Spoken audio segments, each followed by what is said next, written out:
Chers amis, bonjour. Eh bien, j'espère que vous allez tous bien. Avec un peu de retard, je suis désolé, je vais vous livrer aujourd'hui la correction de l'exercice que je vous avais proposé lors de la dernière vidéo. Il s'agissait d'un certain nombre de phrases, une sorte de conversation, truffée d'expressions entendantes, impossible évidemment à traduire mot à mot en signes. Alors, première phrase. Bonjour, comment tu te portes aujourd'hui? Comment tu te portes? Ah ben, tu ne peux pas te porter. Je ne peux pas me porter moi-même. Donc je ne vais pas utiliser le signe pour porter. Je vais utiliser simplement ce qui est l'équivalent de notre expression comment ça va. Mais là, je ne vais pas aussi signer comment ça va, hein, ou comment tu vas. Puisque là, tu ne vas nulle part, je ne vais nulle part, hein, peut-être. Bien, ce signe qui est l'équivalent de notre ça va, c'est celui-ci, vous le connaissez, hein, ça va, ça va. Et accompagner ce signe par un petit hochement de tête vers l'interlocuteur et un haussement de sourcil, puisqu'il s'agit d'une question. Ça va. Phrase suivante.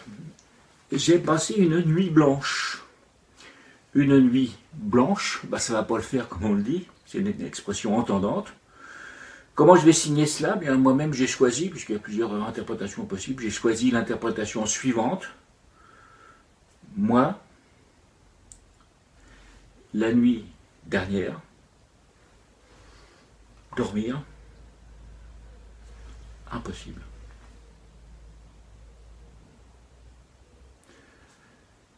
Je vais expliquer maintenant pourquoi le chien du voisin a aboyé toute la nuit. Je vais désigner en premier le voisin, les deux lettres V, le voisin. Le chien à lui. Alors toute la nuit, je vais le signer à la fin, puisqu'il s'agit là d'une expression de durée, donc je vais le signer à la fin. Toute la nuit, comment je vais le signer? On se souvient peut-être, vous vous souvenez peut-être que toute la journée, on va signer du matin au soir. Le soleil se lève, se couche, du matin au soir. Toute la nuit, je vais faire l'inverse, du soir au matin. Et je vais labialiser toute la nuit. Je répète la phrase, donc.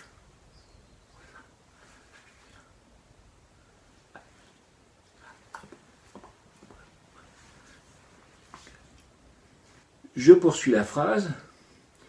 Et comme il est fou de son chien, alors le voisin, il est fou, mais pas comme ça, parce que là, si je signe fou, ça veut dire qu'il a un problème psychiatrique, c'est pas le cas.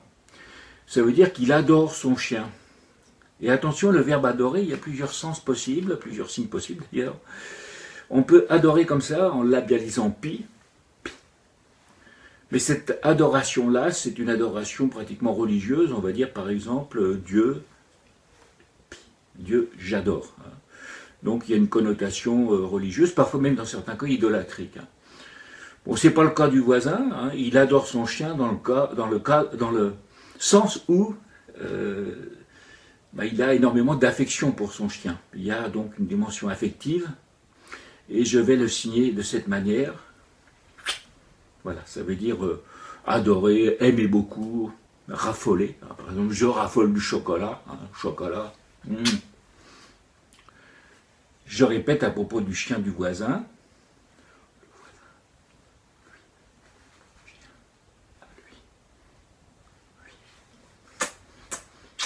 Alors, je répète ce mouvement puisque son chien, vraiment, il l'adore, il ne faut pas y toucher.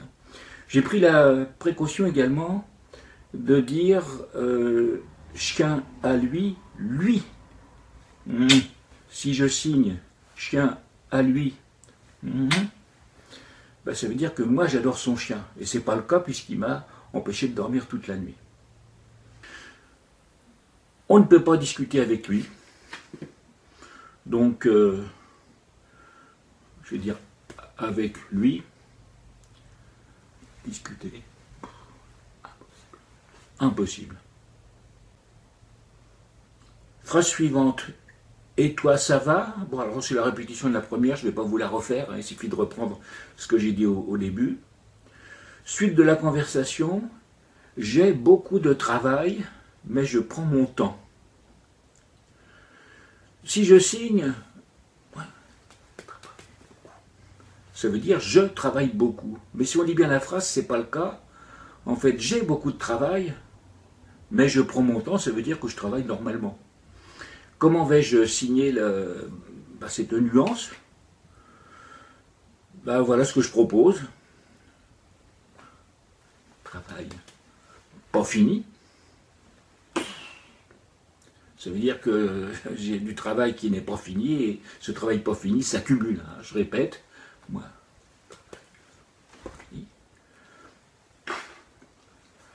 mais je prends mon temps. Mais le temps, ça ne se prend pas. Hein. Le temps, prendre, non, ça ne se prend pas, le temps. Je vais simplement signer comme ceci.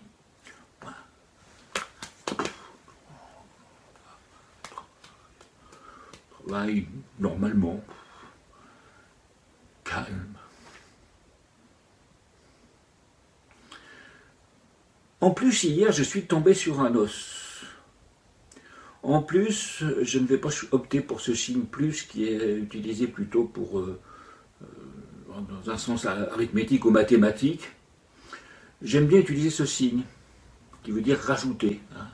On rajoute. Ou de plus. Hein, de plus. Hier, alors hier, bon ça d'accord, je suis tombé sur un os. Alors tomber sur un os, expression entendante. Si je signe je suis tombé sur un os, mon interlocuteur va comprendre soit que j'ai trébuché sur un os et que ça m'a fait tomber, ou alors que j'ai glissé et que au moment où je me suis étalé par terre, il y avait un os sur le sol. Bon, ça peut être, c'est pas le sens. Donc je vais dire, voilà. Alors c'était hier bien sûr, voilà. Problème compliqué, et oui, parce que la phrase poursuit en disant quelle galère. Donc, quelle galère, je ne vais pas traduire par quelle galère, hein, je vais dire, je recommence.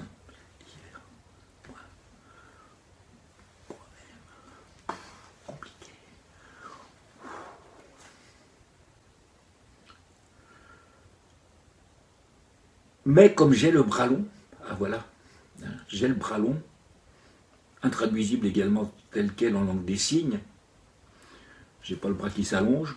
J'ai connu autrefois un personnage, vous l'avez peut-être connu, qui avait les membres qui pouvaient s'allonger, il s'appelait Elastoc. C'était sur une bande dessinée. Hein. Mais là, en l'occurrence, je ne suis pas Elastoc, donc je n'ai pas le bras long, le bras qui s'allonge. Et je vais pouvoir signer comme ça. Personne importante connaît. Je connais des personnes importantes. J'ai pu obtenir de l'aide. Donc, moi, demande, hein, ça c'est le verbe demander, directionnel, je te demande, je lui demande, je demande à plusieurs, là, voilà. Donc, moi, aide, demande, et lui arrive et m'aide. Alors, vous avez pu remarquer à travers tous ces exemples que je ne me suis pratiquement pas basé sur les mots. Je me suis basé sur le sens de la phrase, sur toutes les nuances qu'on pouvait percevoir à travers les mots, et j'ai cherché à rendre le mieux possible la nuance, hein, sans me soucier si le signe que j'allais faire allait correspondre aux mots que je lisais dans mon texte écrit en français. Donc voilà, c'est fini pour aujourd'hui.